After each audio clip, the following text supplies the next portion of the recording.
Hey Facebook peeps. So just decided to go live for a little while. It's been a while. I've been MIA for a little while. Been dealing with like a skin treatment that I was doing. I was doing a retinol treatment and shedding layers off my face. So it's just sort of gotten back to being okay. It's still really dry. But oh well. I'm not here to talk about that. I was actually going to do a video on writing wisdom. I've been talking about doing that one for a while. And it's coming. Maybe later tonight or tomorrow I'll do that one. But for now, I really just wanted to talk about something else. About, your particular coaching style and what you're doing and following your own thing. Because something's been coming up a lot for me lately. I add a lot of people to my Facebook, a lot of, business coaches and entrepreneurs and branding experts. And, so I get a lot of people that are like, hey, let's jump on a 30-minute call and see what you're doing with your business and how I can help you. Or we chat through Messenger or something. And, I keep getting people that are like, well, you can't do all of these different things. You got to narrow your focus and focus your brand on one thing. Like you can't do intimacy coaching and trauma coaching and writing coaching. And I'm like, bullshit. Why not? I'm not trying to follow a formula that every other coach in the industry is following. I'm doing what I feel I want to do, what's coming from my soul. And if it works, it works. And if it doesn't, then I fail miserably. Oh, well, I'm just doing my own thing. And what I think people fail to realize is that each of us have a reason for offering what we offer and doing what we do. And they don't understand, the backstory. They just see, they look at, all these different things that you're offering and like, hey, just pick one, narrow it down. I'm like, no, I don't want to narrow it down. And my reason for that, at this point, I've come into writing coaching and helping people with that, mostly trauma writing, but I'm delving into other areas with that as well. And people are like, well, that's confusing. You can't really do that too. And I'm like, well, let me explain something, okay? My entire business, Sacred Intimacy Beyond Intercourse, was born from a writing prompt. So here I am, come full circle, and I'm offering writing prompts to help my clients in the same way that writing prompt helped me. So, and maybe a lot of you have heard of Jeff Brown. He's a writer, and he teaches a writing course online, which is amazing. So if you get a chance to take it, take it. I took his course a while back, and one of the writing prompts was to write about a soulful encounter.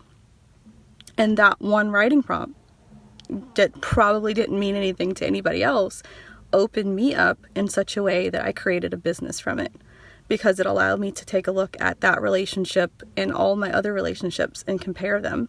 And, for example, the relationship that I wrote about was my first love, and that was the most intimate, profoundly communicative relationship that I've ever been in. And I was only 16. So, for example, there was this one incident, a couple of months into the relationship where I wanted to go to a dance and he didn't want to go. And he said, well, you can go ahead without me. Go ahead and ask another guy.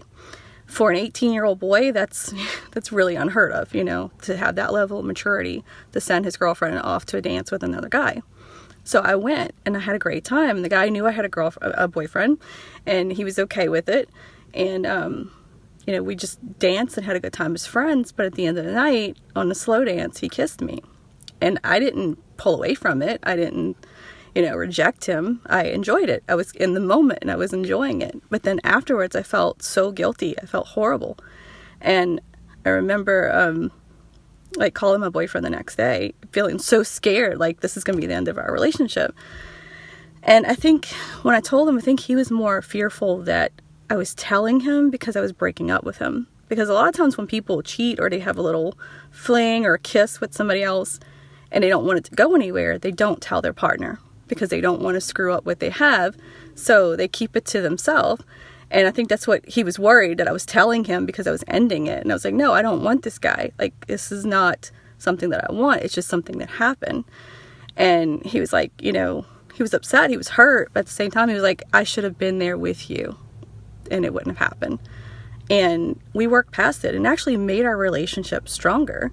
And what it allowed us both to see is that we could tell each other anything and everything. And to have that level of communication and connection at 16 was amazing.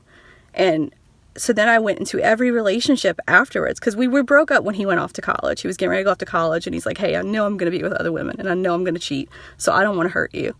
So we broke up. And while it hurt, I knew that it was the right thing for us to do. I understood it. So to have that level of communication and trust and honesty at 16 is almost unheard of for a lot of people. And then my biggest mistake was expecting that in every relationship that followed, and I never had it. So when I sat down to write that writing prompt in that class, what that allowed me to do was start comparing that relationship to other relationships and saying, well, what was different? Like, why couldn't I have that level of intimacy in all of those other relationships? Well, the biggest factor that I came to was the time factor, the time that we allowed ourselves to become friends, because we worked together and we became friends before we ever started dating. And then we dated for like 5 months before we ever had intercourse. So that's where the whole concept of, sacred intimacy beyond intercourse comes from, because we developed this level of sacred intimacy and connection and communication and trust long before he ever entered my body. And I never had that with other relationships because I never made them wait that long. We never took that time to cultivate the friendship and really get to know each other and develop that level of trust and communication.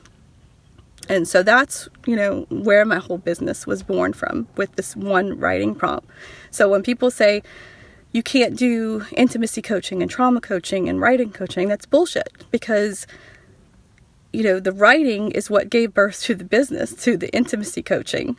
And then doing that shadow work on myself and diving deep and, and healing my codependency issues, and then going into my childhood trauma and sitting down to write that book. That's my whole business. Like, it's all connected. And for people to not see that, to just say pick one thing, they don't understand the dynamics and how it all fits together. Because in my opinion, there's a lot of roadblocks to intimacy, okay? But one of the biggest ones is some type of trauma in childhood, whether it be sexual, emotional, physical. There's something there. It usually starts in childhood, and that's one of the biggest roadblocks to intimacy. So, trauma is one of the biggest roadblocks to intimacy. And if we start healing ourselves of these traumas and looking at our childhood and exploring that and healing from it, then we increase the level of intimacy in our relationships. And then when you have two people that are healed and integrated, that have worked through their shit, going into a relationship, then they have a healthy relationship. And then they bring a child into a healthy relationship instead of a dysfunctional relationship with two people trying to work on their shit in the course of the relationship and raise a child. So the writing helps with that. The writing is what opens you up to look at yourself, to look at your relationships, to look at your trauma, and to heal from it. You have to feel it to heal it. So, this is, the whole basis of my business. This is why I'm doing 3 things. And the writing aspect, it's mostly trauma writing. That, most of the prompts that I've created are trauma writing prompts. But I am going to dive into other types of writing as well for those people that do want to be guided in that way. But that's why I keep putting these writing prompts out there. It's not, just for shits and giggles. It's because, maybe for, most of the people that read those prompts, it does nothing for them.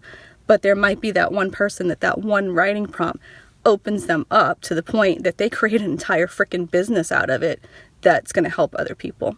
The way that one writing prompt in Jeff Brown's class opened me up to create my business. So yeah, don't let anybody tell you like you can't do this or you can't do that. Do it. If you're called to do it and that's what you want to do with your business, you do it. And if you fail, then you do something else, right? But if you just try to follow everybody else's formula, you might succeed, but are you going to be happy? Is it coming from your soul? Is it really, who you are? So build something that comes from you that is about you and has to do with your own journey and experience, because we can really only help people from our level of perspective and wisdom. I can't help somebody with something that I've never had any kind of experience with. I can only, most of my coaching is based off of my own experience and what I've lived through and the relationships and the dynamics that I've experienced. So yeah, I just wanted to put that out there because I'm going to do some of these writing wisdom videos. And I know people are like, well, what, you're just throwing away the trauma and the intimacy stuff and you're not working on that. Which one are you doing? I'm like, I'm doing all of it. Like, why can't I do all of it? Because it all ties in together and it all helps people. And it's all a part of what I do and why I do it. So, yeah.